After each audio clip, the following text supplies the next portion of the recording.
nabadi hooyadeed ha wasto odayga nagala hadlana halka meel aan ka calaamadin mayno karaahiyada odayaashooda hadda iyaga ku dhici weeday annagana nagu dhici mayso odayaasheeda waxaan u leenahay war anagu ragga kala dhimanay ku yeelan kara laakiin waxa leeyahay dhalinyarada inta wali xaragada jecel xarago way dhamaatay ninowna ha ka xishoonaa difaaca dalkaaga ubadkaaga maatadaada annagaba maanta waxaan dagaalka soo galay markuu dhig inoo xalaaloobay ubadkayagii hoobiyaa loo adeegsaday kibirka lagu dagaalamay ciid aan lahayn oo waxaan ku lagu soo dhaweeyay abtinimo iyo seedinimo iyo lagu soo dhaweeyay ay sheegteen markaas dhig inoo xalaaloobay markaas aan dagaalka soo galay cid kasta oo isku soo dayda inay soo hungureyso deegaamada reer Soomaaliland meel kasta bariya galbeed fuqufliyo war ma ka haysa imisa sarkaal baa loo jooga imisa saakadan kuwan mushaarkoodii u diray waa ka wali aan kama qaadin shaashada waxaan salaamayaa ciidamada qaranka ciidamada madaniga ee G36 iyo SSB iskaashanaya halkan isgarab yaala waxaan si gaar ah u salaamayaa dhalinyarada warsan gali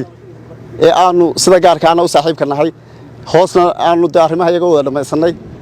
ee isku deegaankana wax naga dhaxayaan dhalinyarada qaar sida dhalinyarada barika iyo wax baratay ee aqoon-yahanada ah iyo kuwa Cabdallah badeyntii wax garanaysa aqliga lahayd waan wada hadalnay hawlana meel been oo yaal hadday ka baxaan iyo hadday ku jiraan toona anigu ma kala jecel laakiin dantu way naga dhaxaysaa waxaan kala cambaaraynayaa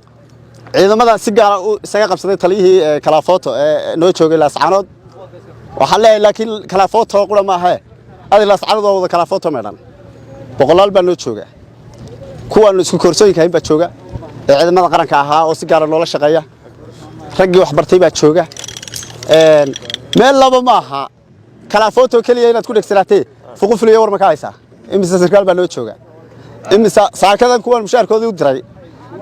waa ka wali aan kama qaadin shaashada way joogan waxaan leeyahay hawshiina wata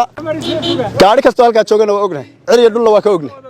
ragga hoosta u shaqaysanaya waxa la wada mahadsantiin danteena ka shaqayseen midnimadeena ka shaqayseen inagu qabiil ma rabno qabiil ku dagaalami mayno qabiil iyo waxa sinaga hawl noo taala maaha waxaan doonaynaa maleeshiyaadka nabadiidka ee is urursaday ee ilaa bari ilaa galbeed ka soo urursaday nabadiidka baan maxay tahay anagu doonaynaa ciidamada waxaan hambaleynayaa G36 ee garabka nagu haya ciidamada SSB ee garabka nagu haya ciidamada qaranka ee difaaca iyo garabka nagu haya cid kasta reer Soomaaliland oo diyaar garooday wad mahadsantiin laakiin waxa leeyahay dhalinyarada inta wali xaragada jecel xarago way dhamaatay xarago xoolo lagu waa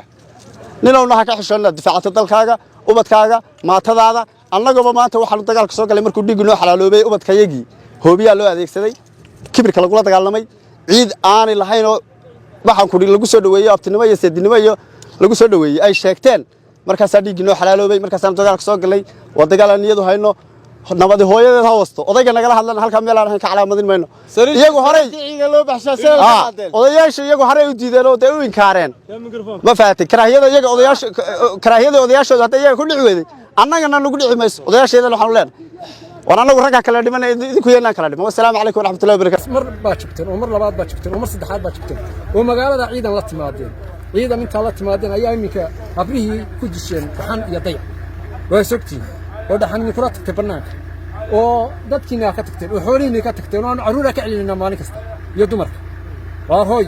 rag waaweyn baa tiin iska ilaaliya doqoniinada hana isku hulucaan ha isku soo doomanin laakiin huluc baa joogay